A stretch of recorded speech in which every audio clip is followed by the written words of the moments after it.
Hi everybody, this is John Petrucci, and I'm here to talk about Dream Theater's brand new album, A Dramatic Turn of Events.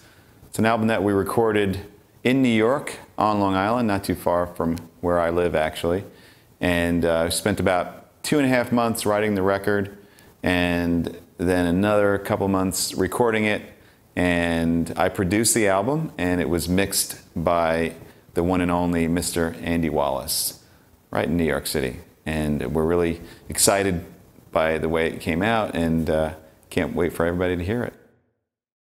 The opening track on A Dramatic Turn of Events is called On the Backs of Angels, and you can get that now on iTunes. And it starts with a clean / acoustic arpeggiated opening. The other interesting thing about this intro is the time signatures, and you could really break it up in many different ways, but just to keep it simple, it's a measure of 4/4, then a measure of 7/4, and then 2 measures of 4 and a measure of 7, and the whole thing can be played with an even chord and note click.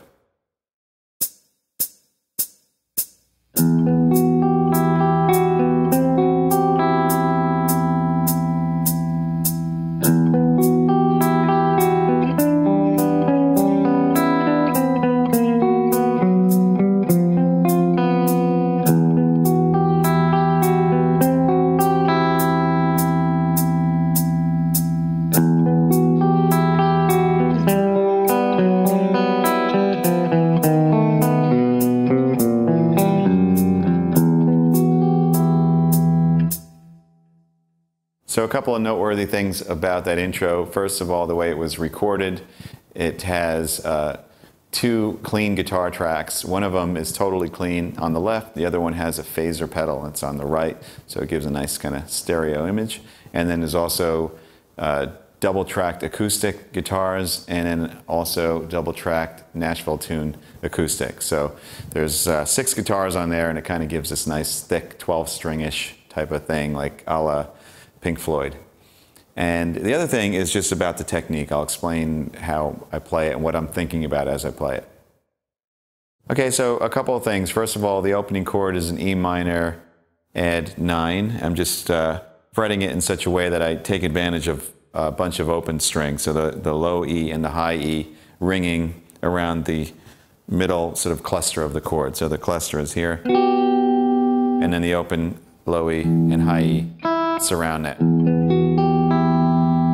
Also, I'm not using strict alternate picking on this. I'm kind of doing, as I'm playing from low to high, doing a lot of downstrokes, and then I start alternate. Something that I do a lot for some strange reason. It was a habit I got into, but it sort of feels really comfortable for me and sounds very even, as opposed to doing strictly alternate. So watch my right hand.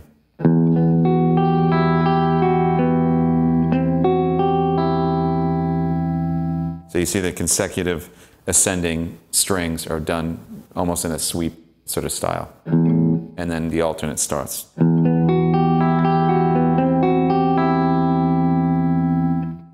The other thing that's noteworthy is that there's a trick to doing this in that you have to sustain the open strings. And that's what kind of gives it this dreamy sound, especially with the double tracking and the phaser on it and everything like that. If you didn't have that, it would just sound sort of plain and staccato. So you have to make sure that your left-hand technique is such that you get a nice arch and you're getting away from the strings that are ringing. So watch how I play the opening phrase and listen to all the ringing of open strings that's going on.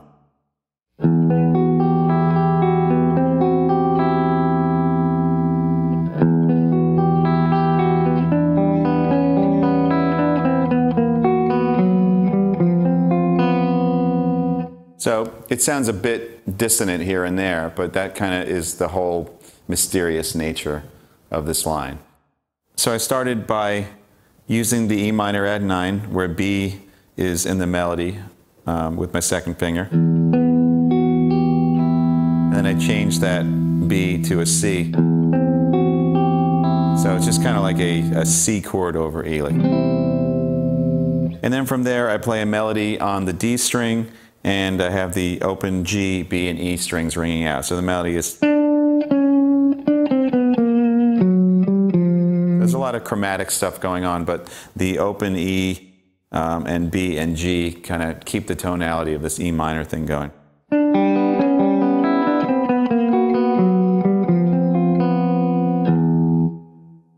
So after I play the initial line,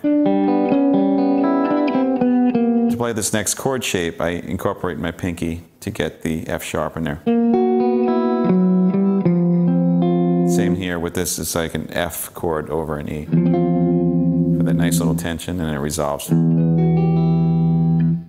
The second time through, it begins with the same figure that we began with.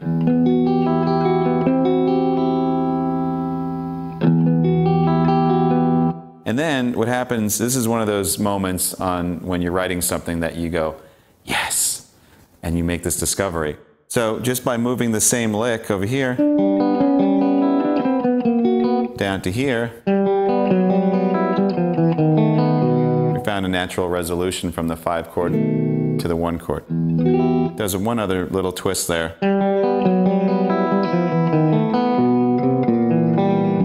So you kind of have this F sharp 7 as well, and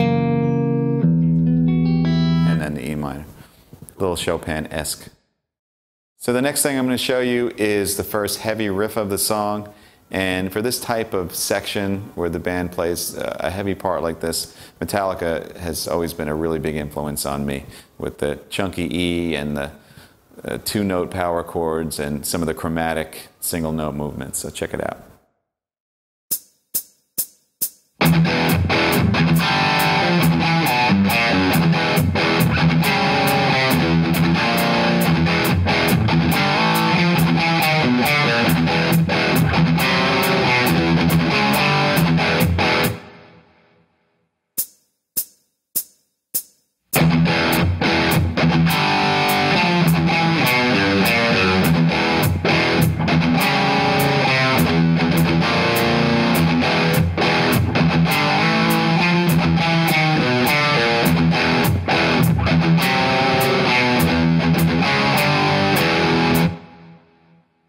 So there's two things about a riff like this. First of all, the crafting of the riff and the syncopation is really important, and I spend a lot of time with all the different variations of 16th notes and 8th notes and upbeats and things like that to keep it interesting and new and fresh and have like a really strong groove and a lot of power to it.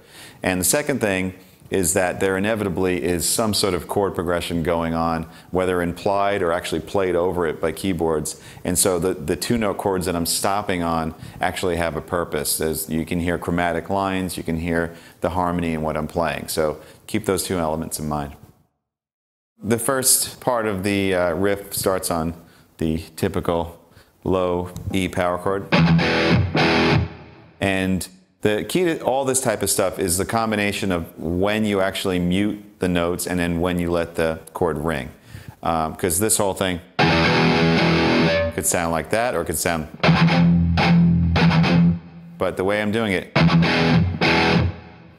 it's a combination, and depending on how you do it, actually shapes the sound of the riff. And part of that's not only the right hand, but it's the left hand and how you mute the strings that are ringing, like the E. In fact, your hand actually hitting the E is part of the sound of the riff. And as far as the 2-note chords, it's another decision type of thing. For example, the first one, I'm really just hitting a G. Now, I could have played that here, I could have played the root G, or just a note. But I chose the open D and G.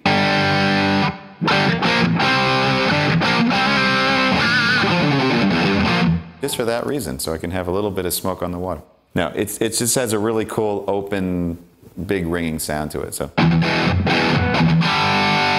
you just have to be careful that you don't hit any other strings like that. It's not as safe as, but it has a cool sound. And then this type of thing. Couple of things. I'm playing a lot of sort of chromatic melodies, and in between, here's the James Hetfield thing. The little, if you slow it down, So the top notes are sustained, and the bottom note is muted.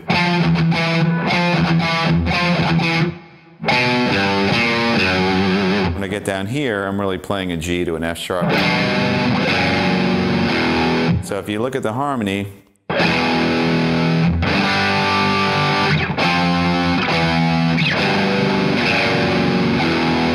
there's a million different ways you can play that kind of chord movement, you know?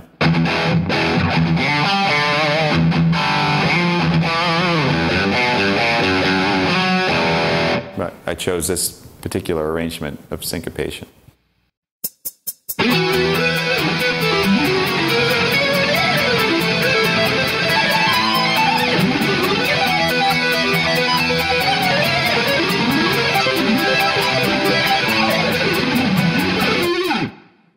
One of the things about this solo and about most of the solos that I do is I try to be very conscious of the chords that are going by and point out those certain target notes in my solo. So sometimes there's a series of notes that kind of play over the chords, but a lot of times there are key melodic notes that even if you didn't hear the background, you'd be able to hear the chord progression going by. So you have the first chord where you have the E minor with the add 9. And then the second chord. And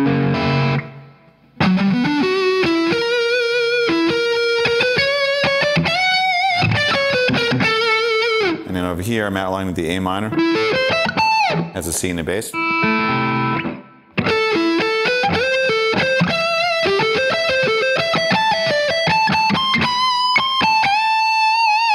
It's kind of all of an A minor feel. And then there's a run that starts on G because I have a G in the bass. And then it goes to an F sharp in the bass. So.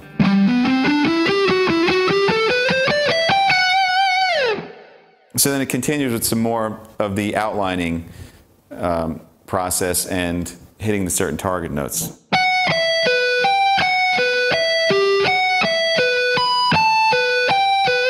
That's kind of like a little pedal tone vibe there.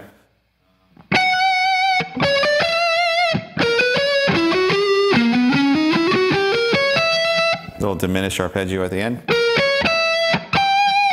And then I really outline the arpeggios. I'm kind of superimposing two arpeggios. They're minor sevenths and the way I'm doing this is by playing a normal triad arpeggio. But instead of going down to a chord tone, I'm going down to A in this case. So really it's like an A minor 7. And I do the same thing with E. It starts out as a normal E minor. But since I'm landing on C and not on B, it sounds more like a C major 7. So they're just seventh arpeggios that are very easy to play. In fact, they're easier than normal because you don't have to go down as far.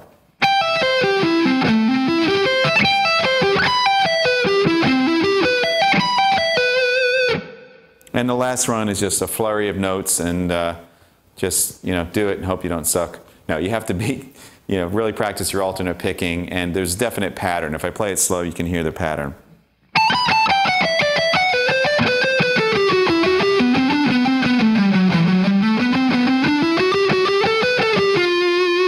A little slower.